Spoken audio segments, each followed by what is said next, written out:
कल हमने बिहार के शिक्षकों की कहानी बताई थी आपको। हमने देखा था कि कैसे गर्मी छुट्टियों के बीच भी शिक्षक परेशान हैं, कैसे वो पूछ रहे हैं कि आखिर उन्हें चैन से छुट्टी कब मिलेगी।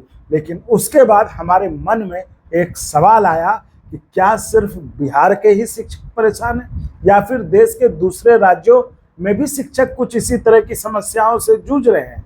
और इसी सवाल का जवाब ढूंढने के लिए हमने नजर डाली पड़ोस के उत्तर प्रदेश पर। लेकिन वहां से जो तस्वीर सामने आई उसने हमें भी सोचने पर मजबूर कर दिया। जी हाँ, क्योंकि यहाँ भी शिकायत लगभग कमोबेश आप कह लीजिए कि वही है जो बिहार में है। दर्द लगभग वही है, बस राज्य बदल गया है। जी हाँ, तो आज हम इस वीडियो में बात करेंगे उत्तर प्रदेश के शिक्षकों की और यह समझने की कोशिश करेंगे आखिर क्यों शिक्षक संगठन लगातार यह सवाल उठा रहे हैं कि क्या शिक्षक सिर्फ शिक्षक रह गए हैं या हर सरकारी काम के लिए सबसे आसान तौर पर उपलब्ध कर्मचारी बन चुके हैं। तो वीडियो को अंत तक जरूर देखिएगा, क्योंकि मैं आपको इस वीडियो में बताऊंगा कि बिहार और उत्तर प्रदेश के शिक्षकों की सबसे बड़ी समस्या क्या है और उनकी समस्याओं में भी समानता क्या है, और शायद यही इस पूरे विवाद की भी जड़ है।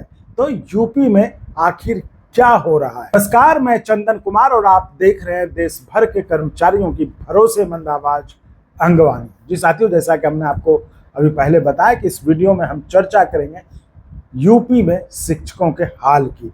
तो सवाल यह कि यूपी में आखिर हो क्या रहा है। जी हाँ, उत्तर प्रदेश में इस समय गर्मी की छुट्टियां चल रही है। सामान्य तौर पर यह समय शिक्षकों के लिए आराम, परिवार और नई ऊर्जा जुटाने का समय माना जाता है।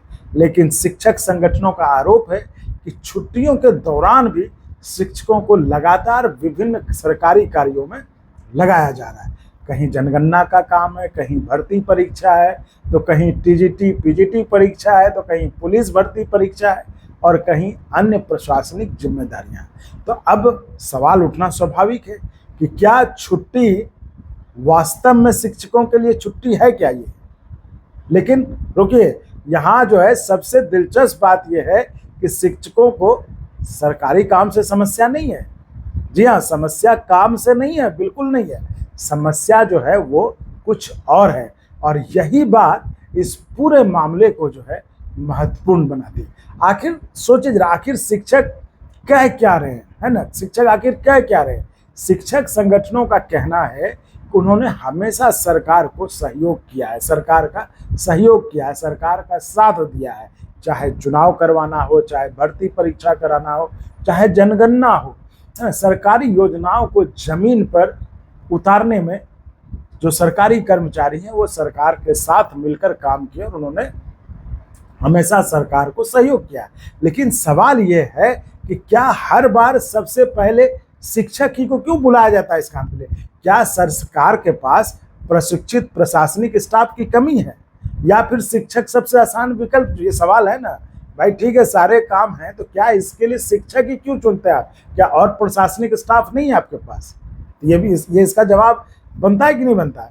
तो अब जरा इस सवाल का जवाब आप अपने मन में दीजिए कि अगर एक डॉक्टर से रोज अस्पताल के अलावा दूसरे काम कराए जाए हैं, तो क्या अगर एक इंजीनियर से रोज इंजीनियरिंग को छोड़ के दूसरा काम कराया जाए तो क्या उसका काम मूल काम प्रभावित नहीं होगा। अगर डॉक्टर को कहें कि भाई आप डॉक्टरी छोड़ के कुछ और करिए, जनगणना में लग जाइए, इंजीनियर को कहें आप वो छोड़ के आप इंजीनियरिंग में लग जाइए, तो फिर यही सवाल है कि तो फिर ऐसा ही शिक्षक के साथ क्यों नहीं माना जाता। यही सवाल आज लाखों शिक्षक पूछ रहे हैं, है ना। तो इसलिए कहा कि ये समस्या काम से नहीं है, समस्या सोच से है। दरअसल मामला जो है सिर्फ छुट्टी का नहीं है, मामला है सम्मान का, मामला है प्राथमिकता का, मामला इस बात का है कि शिक्षक को आखिर शिक्षा व्यवस्था का केंद्र कब माना जाएगा।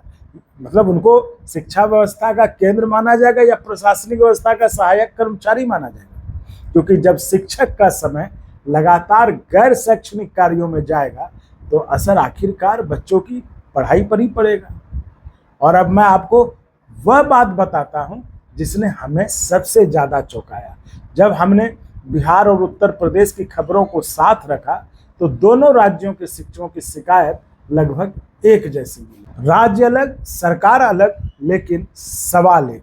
बिहार और यूपी की समानता। बिहार का शिक्षक पूछ रहा था आखिर कौन है जो शिक्षकों को परेशान कर रहा है, और उत्तर प्रदेश का शिक्षक पूछ रहा है कि क्या हम शिक्षक हैं या हर काम के लिए आसान तौर पर जो है उपलब्ध कर्मचारी।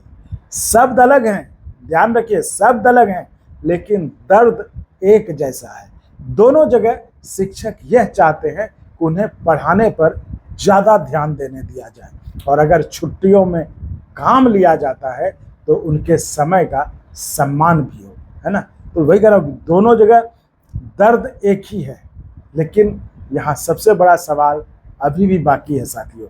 जी हाँ, कि और मैं ये चाहता हूँ कि आप इसका जवाब जो है कमेंट में जरूर दीजिए। अगर हर सरकारी अभियान में शिक्षक ही सबसे पहले याद आते हैं, ठीक है, सवाल फिर से सुन लीजिए, अगर हर सरकारी अभियान में शिक्षक ही सबसे पहले याद आते हैं तो क्या सरकारों को शिक्षकों के लिए अलग से अवकाश, अतिरिक्त सुविधा या अर्जित अवकाश की व्यवस्था नहीं करनी चाहिए। यही वह सवाल है जो आने वाले समय में और बड़ा होने वाला है। तो फिलहाल उत्तर प्रदेश के शिक्षकों की आवाज़ यही है कि वो सरकारी काम से भाग नहीं रहे, वो सिर्फ इतना चाहते हैं कि उनके मूल कार्य जो है उनका बच्चों को पढ़ाना, उसको प्राथमिकता मिले, और जब छुट्टियों में उनसे अतिरिक्त काम लिया जाए तो उनके निजी समय और परिवार का भी सम्मान किया जाए। जी हाँ, जैसा कि आप दूसरे विभाग के कर्मचारियों के साथ करते हैं। तो साथियों, अब आपकी बारी। क्या आपको लगता है कि शिक्षकों से छुट्टियों में लगातार ड्यूटी लेना उचित है? क्या अर्जित अवकाश मिलना चाहिए उन्हें? क्या गैर शैक्षणिक कार्यों का बोझ शिक्षकों से कम होना चाहिए? इन तीनों सवालों के जवाब आप अपनी राय के जरिए कमेंट बॉक्स में जरूर लिखिए, और वीडियो पसंद आया हो तो लाइक करिए, शेयर करिए और सब्सक्राइब करिए भी और करवाइए भी, क्योंकि यही आपका सब्सक्राइब करना हमारे मनोबल को, हमारे जोश को, उत्साह को बढ़ाता है। याद रखिए, सब्सक्राइब करना बिल्कुल फ्री है, उसमें आपका एक पैसा नहीं लगता है। तो आप सब्सक्राइब करेंगे तो हमारा और मनोबल बढ़ेगा, हम आपके मुद्दे को, आपकी समस्याओं को और जोर शोर से उठाएंगे।